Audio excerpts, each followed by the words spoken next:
Halo Indonesia, saya Krisyanto Yin Oni, salam NKRI. Ada seorang kakak ya, atau pace ya, saya nggak tahu. Tapi kayaknya umurnya itu nggak jauh-jauh amat dari saya. Jadi mungkin lebih cocok saya panggil kakak saja ya. Jadi bernarasi di TikTok yang sifatnya itu mengkanter narasi saya gitu ya. Jadi beliau katakan bahwa pada akhirnya yang saya khawatirkan terjadi, dimana kemarin saya itu stitch video Pace Mas Agus itu ya, saya nge-stitch itu di TikTok, dan itu dianggapnya saya telah kehabisan bahan bicara tentang Papua gitu. Dan dia katakan bahwa apa yang dia khawatirkan, artinya dia itu mengkhawatirkan bahwa suatu saat nanti saya akan kehabisan bahan bicara tentang Papua, dan kemudian saya akan kelabakan, kebingungan, dan mencari-cari narasi-narasi dari orang-orang yang sepertinya mendukung atau menguatkan atau membenarkan narasi saya begitu. Dan saya hanya berkomentar di roomnya dan saya katakan kakak keliru begitu ya. Jadi sebenarnya apa substansi dari pembicaraan saya tentang Papua? Sebenarnya saya nggak bicara tentang masalah suatu daerah atau kinerja pemerintah suatu daerah, bukan itu ya. Yang kita bicarakan adalah tentang kedaulatan bangsa, tentang keutuhan NKRI, tentang persatuan dan kesatuan bangsa yang menurut saya sangat-sangat penting untuk kita perhatikan, kita jaga, kita lestarikan bersama-sama demi keberlanjutan hidup kita sebagai bangsa Indonesia dan demi ketentraman dan kedamaian hidup anak-anak dan cucu-cucu kita di masa depan. Bayangkan kita telah mati, oke? Bayangkan kita telah mati, dan andai saja di alam baka sana arwah kita masih dapat melihat keluar. Coba kita bayangkan, di alam baka sana arwah kita masih dapat melihat keluar, dan ketika melihat keluar, kita melihat bangsa ini telah menjadi puing-puing reruntuhan, dan ada anak-anak dan cucu-cucu kita menangis, meratap, menjerit-jerit, meraung-raung di antara puing-puing reruntuhan bangsa. Coba sejenak kita berpikir rasional. Bagaimana perasaan kita? Kira-kira akan tentramkah arwah kita di alam baka, ataukah kita sudah menjadi arwah pun masih gelisah?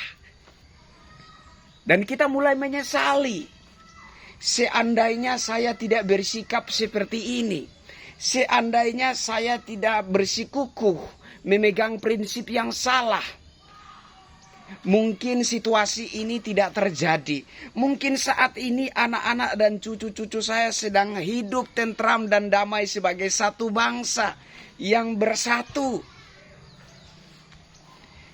Tapi sayang sekali, penyesalan setingkat apapun yang terjadi di alam baka tidak akan berarti apa-apa bagi kehidupan yang ada di atas muka bumi. Penyesalan setingkat apapun yang kita rasakan di alam baka sana tidak akan berdampak apa-apa bagi anak-anak dan cucu-cucu kita yang sedang menderita di antara puing-puing reruntuhan bangsa. Maka menurut saya yang paling penting yang harus kita utamakan adalah keutuhan bangsa ini. Karena keutuhan bangsa ini menjamin apakah anak-anak dan cucu-cucu kita akan tentram dan damai di masa depan atau tidak. Ini yang saya maksudkan. Jadi pembicaraan mengenai suatu daerah mungkin akan habis bahan bicara kita.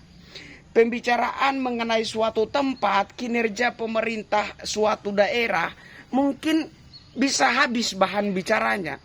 Tetapi berbicara tentang kedaulatan bangsa, tentang keutuhan NKRI tidak akan pernah habis bahan bicaranya. Karena yang namanya pemberontak akan terus berdatangan. Masanya memang berbeda. Waktunya memang berbeda. Orang-orangnya memang berbeda. Tetapi sifatnya sama. Memberontak. Dan pemberontakan terhadap negara selalu berangkat dari satu hal. Ambisi kekuasaan. Haus kekuasaan. Ingin berkuasa. Tanpa peduli rakyat awam yang akan menjadi korban atas ambisi tersebut. Tanpa peduli masyarakat sipil yang akan menjadi korban atas nafsu kekuasaan tersebut. Nah ini. Jadi soal pemberontakan terhadap negara dimanapun, negara manapun akan tetap ada. Nama kelompoknya yang beda. Nama organisasinya yang beda. Orang-orangnya yang beda. Waktu, masanya yang beda. Tapi sifatnya satu. Pemberontakan. Dan pemberontakan selalu berangkat dari nafsu kekuasaan. Jadi sebagai rakyat Indonesia menurut saya, kita mesti membangun satu kesadaran dan cinta terhadap bangsa. Dan sama-sama kita mulai berpikir bagaimana supaya bangsa kita ini tetap rukun, tentram, aman, dan damai. Saya kira itu jauh lebih penting dari semua prinsip yang kita anut. Itu jauh lebih penting, jauh lebih menjamin kehidupan keturunan kita ke depan. Terkhususnya di Papua. Saya pikir pelanggaran HAM yang terjadi di Papua memang harus kita ungkap. Memang sebaik-baiknya dan sudah semestinya itu diungkap demi terwujudnya suatu rasa keadilan bagi semua. Ketika Panglima TNI masih Bapak Andika Perkasa, saya melihat dia orangnya jenius, tegas, cekatan. Saya banyak berharap kepada beliau. Saya sangat berharap bahwa di era kepemimpinan Pak Andika Perkasa sebagai Panglima TNI waktu itu, beliau bisa berbuat maksimal untuk mengungkap segala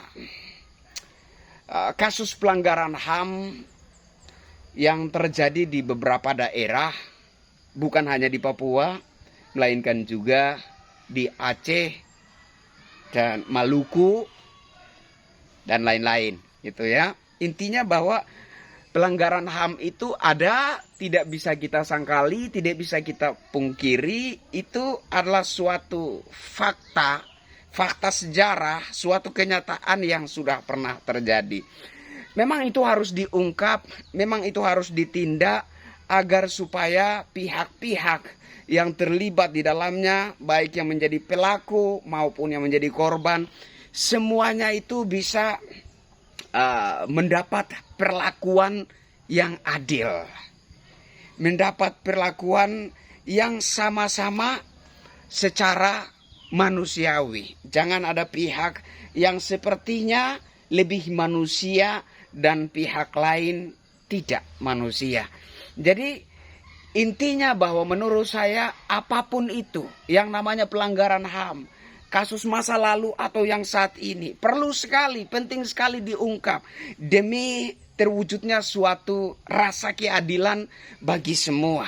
Tetapi menurut saya ada lebih baiknya bahwa apapun yang kita perjuangkan, apapun yang kita suarakan, semua itu harus berangkat dari satu kesadaran, satu pemahaman bahwa kita adalah anak Indonesia. Saya pikir itu intinya.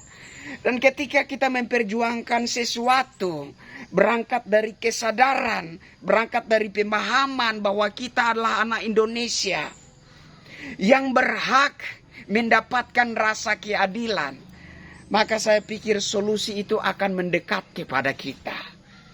Tetapi ketika kita memperjuangkan sesuatu atas nama kemanusiaan, tetapi dengan sentimen kebencian terhadap negara dan bangsa kita, dengan sentimen kebencian terhadap pemerintah, saya pikir itu bukan lagi suatu perjuangan, melainkan nilainya itu sudah lebih kepada pemberontakan. Nah, disinilah kemudian ada kendala-kendala yang menghalangi kita untuk mendekat kepada hasil daripada apa yang kita perjuangkan. Inilah kemudian muncul kendala yang menghalangi kita untuk mendekat kepada solusi yang kita harapkan dan impikan. Jadi kembali lagi kesimpulannya, ya, menjadi kesimpulan bahwa membicarakan suatu daerah, misalkan saya membicarakan kinerja pemerintah suatu daerah, atau kita membicarakan kinerja pemerintah daerah Papua misalkan, bahan bicaranya bisa habis, bisa. Tetapi kalau berbicara tentang keutuhan bangsa, berbicara tentang kedaulatan suatu bangsa, itu tidak akan pernah habis. Kenapa? Karena yang namanya pemberontakan akan terus bermunculan. Pelakunya saja yang beda, masanya, waktunya saja yang beda, nama kelompok atau organisasinya saja yang beda, tetapi sifatnya satu, pemberontak. Dan sebaik-baiknya, mari biarlah satu pemahaman terpatri dalam dada kita semua, bahwa mungkin saja suatu saat bangsa ini akan terpecah belah. Mungkin saja bangsa ini suatu saat akan menjadi puing-puing reruntuhan yang tak berarti.